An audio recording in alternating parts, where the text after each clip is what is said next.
சாந்தி. Murali date 7/8/2025 காலை முரளி பாப்தாதா மதுபன்.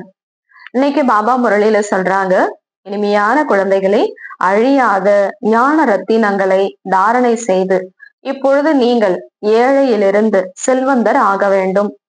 ஆத்மாக்களாகிய நீங்கள் ரூப் பசந்த், அதாவது ஞானம் யோகம் உடையவர்கள் ஆவீர்கள். கேள்வி: எந்த ஒரு சுப பாவனை வைத்து புருஷார்த்தத்தில், அதாவது முயற்சியில் எப்பொழுதும் ஈடுபட்டிருக்க வேண்டும்? பதில்: ஆத்மாக்களாகிய நாம் சத்தோ பிரதானமாக இருந்தோம். நாமேதான் தந்தையிடமிருந்து சக்தியின் ஆஸ்தி எடுத்திருந்தோம். இப்போது மீண்டும் எடுத்து கொண்டிருக்கிறோம் என்ற இதே சுப பாவனையை எப்பொழுதும் வைக்க வேண்டும். இதே சுப பாவனையுடன் புருஷார்த்தம் முயற்சி செய்து சத்தோ பிரதானமாக ஆக வேண்டும். எல்லோரும் சத்தோ பிரதானமாக ஆகிவிடுவார்களா என்ன என்று அது போல யோசிக்க கூடாது. எல்லாரும் தூய்மையாயிடுவாங்களா என்ன அப்படின்னு யோசிக்க கூடாது. நினைவு யாத்திரையில் இருப்பதற்கான புருஷார்த்தம் செய்து கொண்டே இருக்க வேண்டும். சேவை மூலம் பலம், அதாவது சக்தி பெற வேண்டும். பாடல்: இந்த பாவங்களின் உலகத்திலிருந்து எங்காவது தூய்மையான உலகத்திற்கு அழைத்து செல்லுங்கள் பிரபுவே. ஓம் சாந்தி. இது படிப்பாகும். ஒவ்வொரு விஷயத்தையும் புரிந்து கொள்ள வேண்டும். பாபா இங்க நமக்கு படிப்பு சொல்லி கொடுக்கிறாரு. ஒவ்வொரு விஷயத்தையும் நம்ம புரிஞ்சுக்கணும். படிப்புல புரிந்து கொள்றதுதான் ஃபர்ஸ்டாக இருக்கும். மற்ற சத்சங்கங்கள் ஆகியவை எல்லாமே பக்தியினுடையதாகும். மற்ற எல்லாமே பக்தி மார்க்கம். பக்தி செய்து செய்து ஏழை ஆகிவிட்டுள்ளார்கள். எல்லாரும் பக்தி செஞ்சு செஞ்சு 2500 ஆண்டுகளாக பக்தி செஞ்சு செஞ்சு ஏழையாதான் நம்ம மாறிட்டோம். அந்த ஏழைகள் பிச்சைக்காரர்கள் வேறு விதமானவர்கள். உலகத்துல ஏழைங்க இருக்காங்க, பிச்சைக்காரர்கள் இருக்காங்க. அந்த ஏழை பிச்சைக்காரர்கள் வேறு விதமானவர்கள். நீங்கள் வேறு விதமான ஏழைகள் ஆவீர்கள். அவர் சொல்றாரு இல்லையா, நீங்க ஏழைங்க அப்படின்னு. வெளி உலகத்துல இருக்கக்கூடியவர்கள் மாதிரி ஏழைகள் நீங்க இல்லைங்கிறார். நீங்கள் செல்வந்தர்களாக இருந்தீர்கள், இப்பொழுது ஏழைகளாக ஆகிவிட்டீர்கள். நாம் செல்வந்தர்களாக இருந்தோம் என்பது யாருக்குமே தெரியாது. நாம் உலகிற்கு அதிபதியாக செல்வந்தர்களாக இருந்தோம் என்பதை பிராமணர்களாகிய நீங்கள் தான் அறிந்துள்ளீர்கள். அமீர் சந்திலிருந்து, அதாவது செல்வந்தரிலிருந்து பக்கீர் சந்த் ஏழையாக ஆகியுள்ளீர்கள். இப்போது இது படிப்பாகும். இதை நல்ல முறையில் படிக்க வேண்டும், தாரணை செய்ய வேண்டும் மற்றும் தாரணை செய்விப்பதற்கான முயற்சியும் செய்ய வேண்டும். நாமும் பாபா சொல்லக்கூடிய விஷயங்களை நடைமுறை செய்யணும், மற்றவர்களையும் நடைமுறை செய்ய வைக்கணும். அதுக்காக முயற்சி செய்யுங்க. அவினாஷி, அழியாத ஞான ரத்தினங்களை தாரணை செய்ய வேண்டும், நடைமுறையில கொண்டு வரணும். ஆத்மா ரூப் பசந்த், ஞானம் மற்றும் யோகமுடையதாகும் அல்லவா. ஆத்மாதான் தாரணை செய்கிறது. சரீரமும் அழியக்கூடியதாகும். உடல் மூலமாக நடைமுறையில கொண்டு வர்றது யாரு? ஆத்மாதான். வேலைக்கு உதவாத பொருட்கள் எரிக்கப்படுகிறது. சரீரம் கூட பயன்படாததாக ஆகிவிட்டால் அதை நெருப்பில் எரிக்கிறார்கள். ஆத்மா போயிருச்சு அப்படின்னா உடல் எதுக்குமே பயன்படாது, அப்ப எரிச்சுடுறாங்க. ஆத்மாவை எரிப்பதில்லை. ஆத்மா நமக்கு அழிவுங்கிறதே இல்லை. நாம் ஆத்மாக்கள். ராவண ராஜ்யம் ஆனது முதற்கொண்டு மனிதர்கள் தேக அபிமானத்தில் விட்டார்கள். எப்ப ராவணனுடைய ராஜ்யம் வருதோ, துவாபர யுகத்திலிருந்து நம்ம ஒரு உடல் உடல் அப்படின்னா தேக அபிமானத்துல வந்துட்டோம். நான் சரீரம் என்பது உறுதியாகி விடுகிறது. 2500 வருடங்களா நான் ஆத்மாங்கிறதே மறந்துட்டு இந்த உடல் உடல் அப்படிங்கிற போது உறுதியாய் போச்சு. ஆத்மாவோ அமரர், அதாவது அழியாதது. அமரநாத் தந்தை ஆத்மாக்களை அமரராக ஆக்குகிறார். அழியாத தந்தை அமரநாத் சிவபாபா நீங்க ஒரு அழிவில்லாத ஆத்மா அப்படிங்கிற ஒரு உணர்வை நமக்கு கொடுக்கிறாரு. அங்கோ தங்களுடைய நேரத்தில் தங்களுடைய சுய விருப்பப்படி ஒரு சரீரத்தை விட்டு மற்றொன்றை எடுப்பார்கள். சத்தியுகத்துல யாருமே திடீர்னு அகால மரணம் எல்லாம் ஏற்படுறது கிடையாது. அவங்கவுங்க சுய விருப்பப்படிதான் ஒரு உடலை விட்டுட்டு இன்னொரு உடலை எடுப்பாங்க. ஏனெனில் ஆத்மா எஜமானனாகும். எப்பொழுது வேண்டுமோ சரீரத்தை விடுவார்கள். அங்கு சரீரத்தின் ஆயுள் நீண்டதாக இருக்கும், ரொம்ப ஆண்டுகளாக இருக்கும். பாபா சொல்லியிருக்காரு இல்லையா, 150 வருடங்கள் வரைக்கும் அங்க சத்தியுகத்துல நம்ம அந்த உடல்ல இருப்போம். பாம்பின் உதாரணம் உள்ளது. எப்படி பாம்பு தன்னுடைய தோலை விட்டுட்டு சாதாரணமா போயிடுது இல்லையா, அது போல அங்க ஆத்மா உடலை விட்டுட்டு சாதாரணமா இன்னொரு பிறவி எடுக்க போயிடுவாங்க. இது உங்களுடைய அநேக பிறவிகளின் கடைசி ஜென்மத்தின் பழைய சட்டை. இப்ப நம்ம ஆத்மா இருக்கிறது அநேக பிறவிகளுடைய கடைசி பிறவி அப்படிங்கிற இந்த சட்டை, இந்த உடல் அப்படிங்கிறது ஒரு ஆடை மாதிரி. இதுல நம்ம ஆத்மா இப்போ இருக்கும். இது ரொம்ப பழசு என்பதை இப்பொழுது நீங்கள் அறிந்துள்ளீர்கள். இந்த விஷயங்கள் உங்களுக்கு தான் தெரியும். 84 பிறவிகள் முழுமையாக எடுத்துள்ளீர்கள். 84 பிறவி முழுமையா எடுத்தது யாரு? நீங்க தான் அப்படிங்கிறாரு. ஒரு சிலருக்கு 60, 70 பிறவிகள் கூட இருக்கும். ஒரு சிலருக்கு 50 இருக்கும். திரேதாவில் அவசியம் ஆயுள் கொஞ்சம் நஞ்சம் குறைந்து விடுகிறது. இப்ப திரேதா யுகத்துல ஆத்மாக்கள் வராங்க அப்படின்னா அவங்களுடைய ஆயுள் காலமும் குறைந்திருக்கும். சத்தியயுகத்தில் முழு ஆயுள் இருக்கும். சத்தியயுகத்துல முழுமையான ஆயுளுடையவர்களா நீங்க இருப்பீங்க. இப்பொழுது நாம் முதலில் சத்தியயுகத்தில் வர வேண்டும் என்பதற்காக புருஷார்த்தம் செய்ய வேண்டும். நம்ம ஃபர்ஸ்ட் டிவிஷன்ல வரணும், ஃபர்ஸ்ட் நம்பர்ல வரணும், சத்தியயுகத்திலேயே வந்துடணும் அப்படிங்கிறதுக்காக தான் இப்ப நீங்க முயற்சி செய்யணும். அங்கு வலிமை இருக்கும். எனவே அகால மரணம் ஆவது இல்லை. சக்தி குறைந்து விடும் பொழுதுதான் ஆயுள் கூட குறைந்து விடுகிறது. இப்பொழுது எப்படி தந்தை சர்வசக்திவான் ஆவாரோ உங்களுடைய ஆத்மாவை கூட சக்திவான் ஆக்குகிறார். நம்ம யாரோட தொடர்பை ஏற்படுத்துறோம்? சர்வசக்திவான் சிவத்தந்தையோட நம்ம தொடர்பை ஏற்படுத்துறோம். அவர் எப்படி இருக்கிறாரோ அந்த மாதிரி நம்ம ஆத்மாவை நம்ம உருவாக்குறார். அவர் ஒன்று தூய்மையாக ஆக வேண்டும், அடுத்து நினைவில் இருக்க வேண்டும். அப்போது சக்தி கிடைக்கிறது. தந்தையிடமிருந்து சக்தியின் ஆஸ்தி பெறுகிறீர்கள். பாவ ஆத்மாவோ சக்தி எடுக்க முடியாது. புண்ணிய ஆத்மாவாக ஆகும் பொழுது சக்தி கிடைக்கிறது. பாவ ஆத்மாவா இருக்கிறோம் அப்படின்னா நம்ம பாபா கிட்ட இருந்து சக்தி எடுக்க முடியாது. புண்ணிய ஆத்மா ஆகிறதுக்கு முயற்சி செய்யும் பொழுதுதான் பாபாவுடைய சக்தி ஆத்மாக்களாகி நமக்குள்ளார டிரான்ஸ்பர் ஆகுது. நமது ஆத்மா சத்தோ பிரதானமாக இருந்தது என்பதை சிந்தனை செய்யுங்கள். நான் ஆத்மாதான் தூய்மையாக இருந்தேன் அப்படிங்கிறத நம்ம யோசிச்சு பார்க்கணும். எப்பொழுதும் சுபபாவனை வைக்க வேண்டும். நான் ஆத்மாதான் தூய்மையாக இருந்தேன் அப்படின்னு சுபபாவனை வைங்க. அப்படி இல்லாம எல்லோரும் சத்தோ பிரதானமாக இருப்பார்களா என்ன? எல்லோரும் தூய்மையாடுவாங்களா என்ன?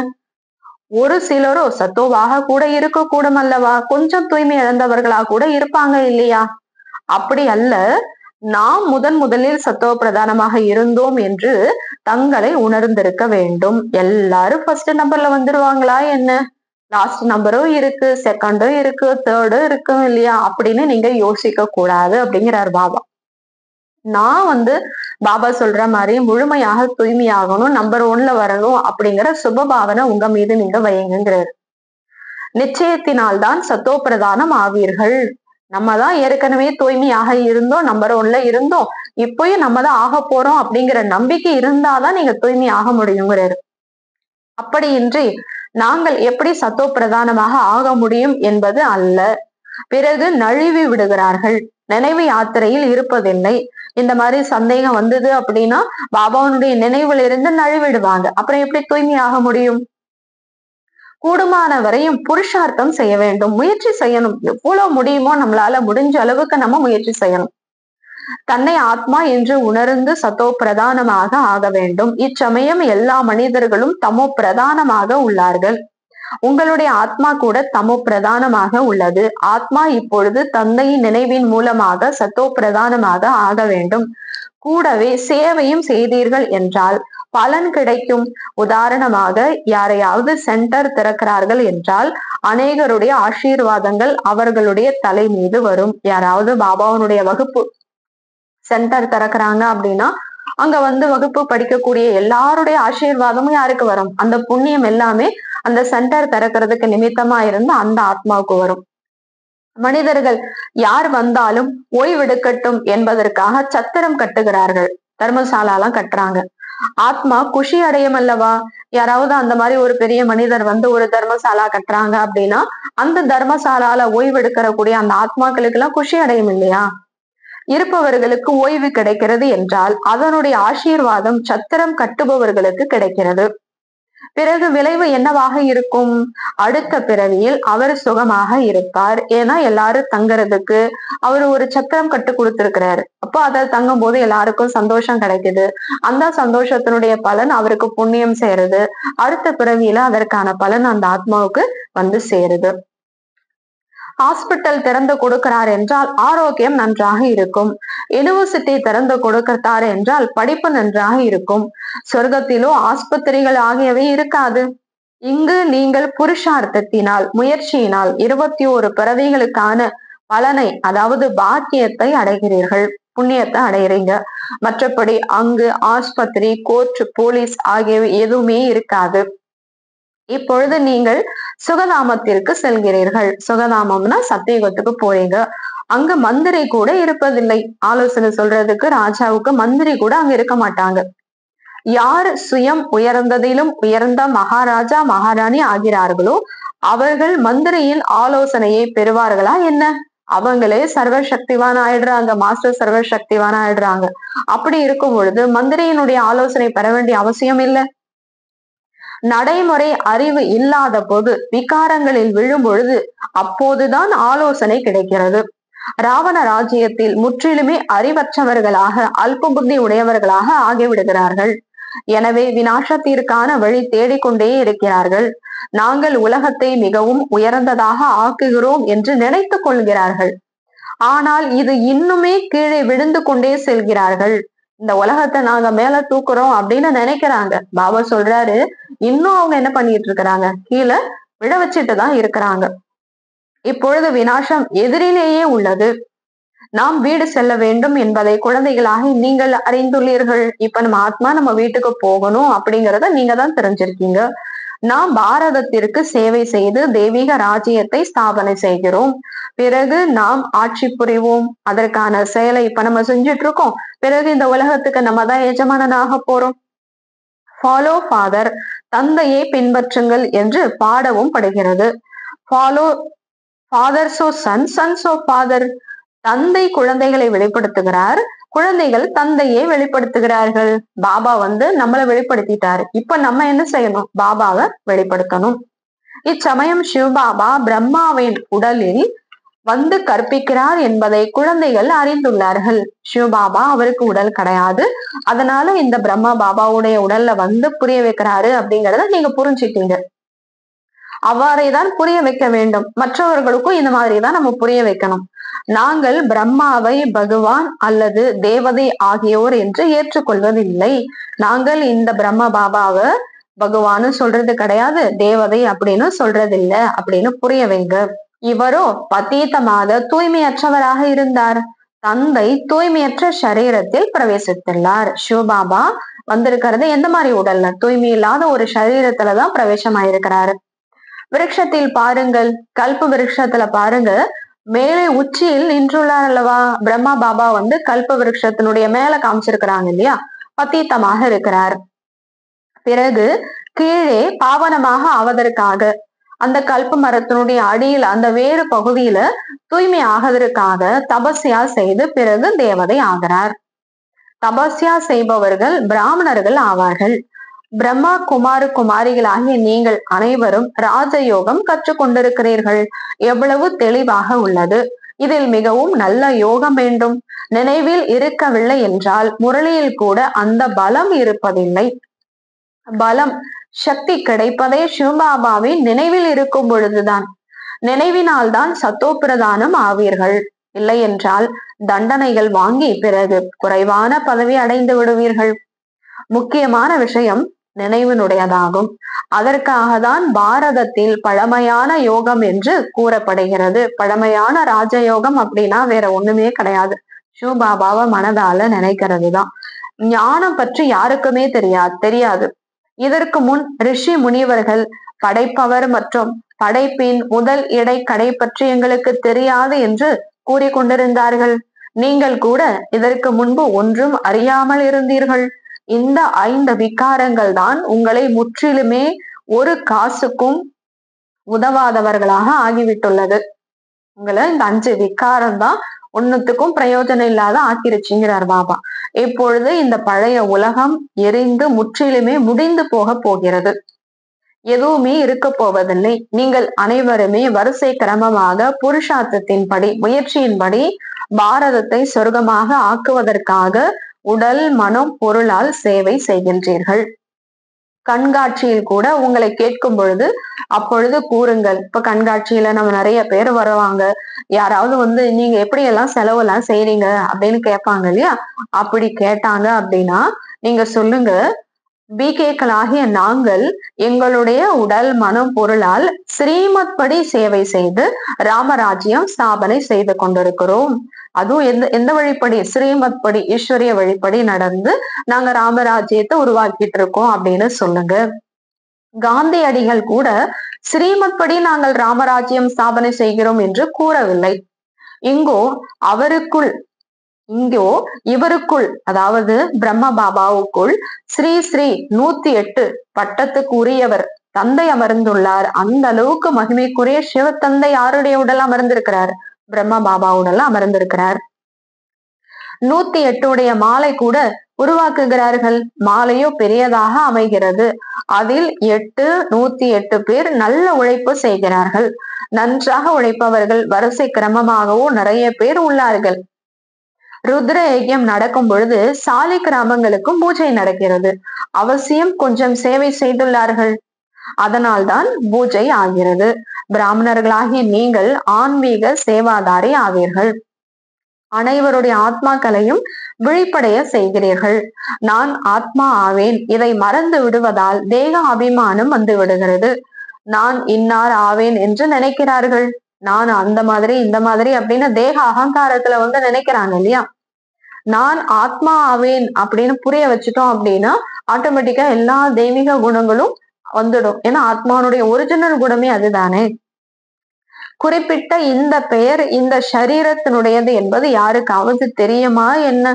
ஒருத்தருக்கு ஒரு பெயர் வச்சிருக்கிறாங்க அப்படின்னா அந்த பெயர் ஒரு உடலுக்கானதுதான் அப்படின்னு யாருக்குமே தெரியாது. ஆத்மாவாகிய நாம் எங்கிருந்து வருகிறோம் என்பது பற்றி சிறிதளவும் யாருக்கும் சிந்தனை இல்லை. இங்கு பாகம் ஏற்று நடித்து நடித்து சரீர உணர்வு உறுதியாகிவிட்டது. குழந்தைகளே, இப்பொழுது அலட்சிய தன்மையை விடுங்கள் என்று தந்தை புரிய வைக்கிறார். இப்ப தெரிந்த பிறகும் கூட சோம்பேறியா இருக்காதீங்க, அலட்சிய தன்மையா இருக்காதீங்க, விட்டுடுங்கிறார். மாயை மிகவும் வலிமை வாய்ந்தது. 5 விகாரம் அவ்வளோ பவர்ஃபுல்லா இருக்கு. நீங்கள் யுத்த மைதானத்தில் உள்ளீர்கள். நீங்கள் ஆத்ம அபிமானி, ஆத்ம உணர்வுடையவர்களாக ஆகுங்கள். ஆத்மாக்கள் மற்றும் பரமாத்மாவின் இந்த மேலா ஆத்மா மற்றும் பரமாத்மாவுடைய சந்திப்பு ஆகும் இது. ஆத்மாக்கள் பரமாத்மா வெகு காலமாக பிரிந்திருந்தார்கள் என்ற பாடல் உள்ளது. இதனுடைய பொருள் கூட அவர்களுக்கு தெரியாது. ஆத்மாக்களாகிய நாம் தந்தையுடன் கூடவே இருப்பவர்கள் என்பதை இப்பொழுது நீங்கள் அறிந்துள்ளீர்கள். நம்ம எல்லா ஆத்மாக்களும் சிவபாபாவோட பரந்தாமத்துல ஒன்னாவே இருக்கக்கூடியவங்க தான். அங்க இருந்துதான் என்ன பண்ணிருக்கோம்? நம்ம இந்த உலகத்துக்கு நம்மளுடைய பங்கு செய்யறதுக்காக வந்திருக்கிறோம். அது ஆத்மாக்களின் வீடாகும் அல்லவா? தந்தையும் இங்கே இருக்கிறார். அவருடைய பெயர் சிவன் என்பதாகும். சிவ ஜெயந்தி கூட பாடப்படுகிறது. வேறு எந்த பெயரும் கொடுக்கவே கூடாது. என்னுடைய உண்மையான பெயர் கல்யாணக்காரி சிவன் என்பதாகும் என்று தந்தை கூறுகிறார். கல்யாணக்காரி ருத்ரன் என்று கூட கூற மாட்டார்கள். கல்யாணக்காரி சிவன் அப்படின்னு தான் சொல்லப்படுதே தவிர கல்யாணக்காரி அப்படின்னு வேற ஏதோ ஒரு பேரெல்லாம் சொல்ல மாட்டாங்க. கல்யாணக்காரி சிவன் என்று கூறுகிறார்கள். காசியில் கூட சிவனின் கோவில் உள்ளது. அங்கு சென்று சாதுக்கள் மந்திரம் ஜபிக்கிறார்கள். சிவகாசி விஸ்வநாத் கங்கா. காசி கோவிலில் அமர்த்தி இருக்கும் சிவனுக்கு விஸ்வநாத் என்று கூறுகிறார்கள் என்று இப்பொழுது தந்தை புரிய வைக்கிறார். அங்க இருக்கக்கூடிய சிவனுக்கு என்ன பேர் வச்சிருக்காங்க? விஸ்வநாதர் அப்படின்னு பேர் வச்சிருக்காங்க. இப்பொழுது நானும் விஸ்வத்திற்கு, உலகத்திற்கு நாதன் கிடையாது. இப்ப உலகத்தினுடைய நாதர் அப்படின்னு பேர் வச்சிருக்காங்க இல்லையா? அந்த சிவ தந்தையே சொல்றாரு. என்ன சொல்றாரு? இப்பொழுது நானும் விஸ்வத்திற்கு நாதன், அதாவது தலைவன் கிடையாது. விஸ்வத்திற்கு நாதன் நீங்கள் தான் ஆகிறீர்கள். நான் ஆவதே இல்லை. பிரம்ம தத்துவத்தின் நாதன் கூட நீங்கள் தான் ஆகிறீர்கள். தலைவனாக நீங்க தான் ஆகிறீங்க. அது உங்களுடைய வீடாகும். அது ராஜதானி ஆகும். சத்தியகம் நம்ம செய்யக்கூடிய ராஜ்யம், ஆட்சி செய்யக்கூடிய இடம். நம்ம வீடு எது? பரம்தாமம். என்னுடைய வீடோ ஒரே ஒரு பிரம்ம தத்துவம் தான் ஆகும். சிவபாபா சொல்றாரு, என்னுடைய வீடு அப்படின்னா பரம்தாமம் மட்டும்தான். நான் சொர்க்கத்தில் வருவதில்லை, நான் நாதனும் ஆவதில்லை, உலகத் தலைவன் அப்படின்னு நான் ஆகிறது இல்லை. சிவபாபா என்று என்னை அழைக்கிறார்கள். என்னுடைய பாற்றே பத்தீத்தர்களை பாவனமாக ஆக்குவதுதான். என்னுடைய பாற்றே இந்த உலகத்துல தூய்மை இல்லாத ஆத்மாக்களாகிய உங்களை தூய்மை ஆக்குறது தான் என்னுடைய பாற்று. சீக்கியர்கள் கூட அசுத்தமான துணிகளை துவைப்பவர் என்று கூறுகிறார்கள். ஆனால் அர்த்தம் புரியாமல் உள்ளார்கள். ஏக் ஓங்கார் என்று மகிமையும் பாடுகிறார்கள். அஜோனி என்றால் பிறப்பு இறப்பு அற்றவர். அவரை அஜோனி அப்படின்னு சொல்றாங்க சிவபாபாவை. அப்படின்னா என்ன பொருள்? பிறப்பு இறப்பு இல்லாதவர். நானும் 84 பிறவிகள் எடுப்பதில்லை. நான் இவருக்குள் பிரவேசம் செய்கிறேன். மனிதர்கள் 84 பிறவிகள் எடுக்கிறார்கள். பாபா என்னுடன் கூட அமர்ந்துள்ளார் என்பதை இவருடைய ஆத்மா அறிந்துள்ளது. பிரம்ம பாபாவுக்கும் தெரியும் சிவபாபா இந்த உடல்ல இருக்கிறாரு அப்படின்னு பிரம்ம பாபாவுக்கும் தெரியும். இருந்தாலும் அடிக்கடி நினைவு மறந்து விடுகிறது.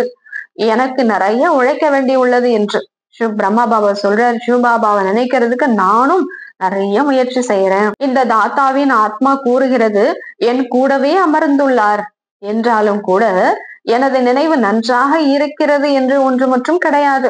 பாபா சொல்றார், சிவபாபா சொல்றார், அவர் நினைக்கலாம் அவருக்கு உடல்ல நான் இருக்கிறேன் அப்படின்னு சொல்லி. அவர் கூட சொல்றாரு சிவபாபா என் கூடவே இருக்கிறாரு அப்படின்னு சொல்லிட்டு.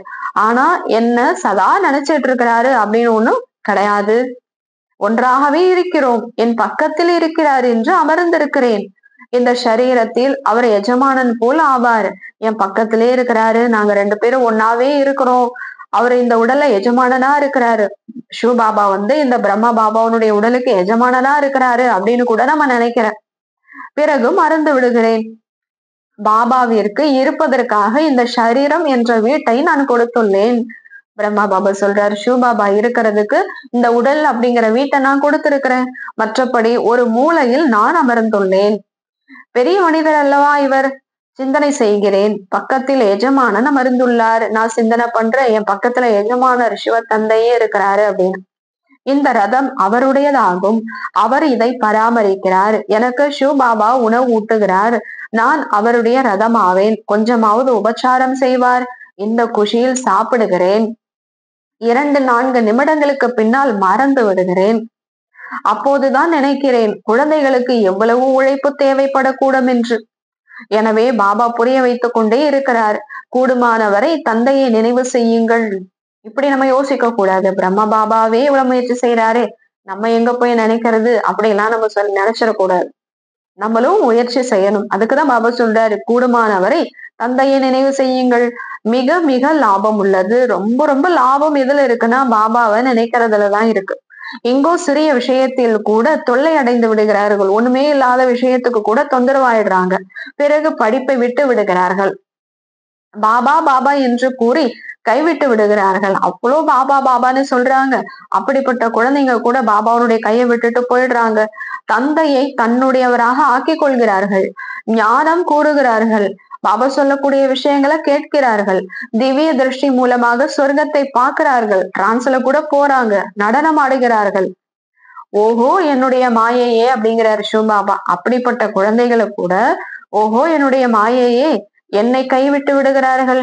எப்படிப்பட்ட தந்தை என்னைய அவங்க கைவிட்டுட்டு போயிடுறாங்களே, அவ்வளவு மாயா சக்திசாலியா இருக்கே, ஓடி போய் விடுகிறார்கள். யார் உலகத்திற்கு அதிபதியாக ஆக்குகிறாரோ அவரை கைவிட்டு விடுகிறார்கள். பெரிய பெரிய பெரிய புகழுடையவர்கள் கூட கையை விட்டு விடுகிறார்கள்.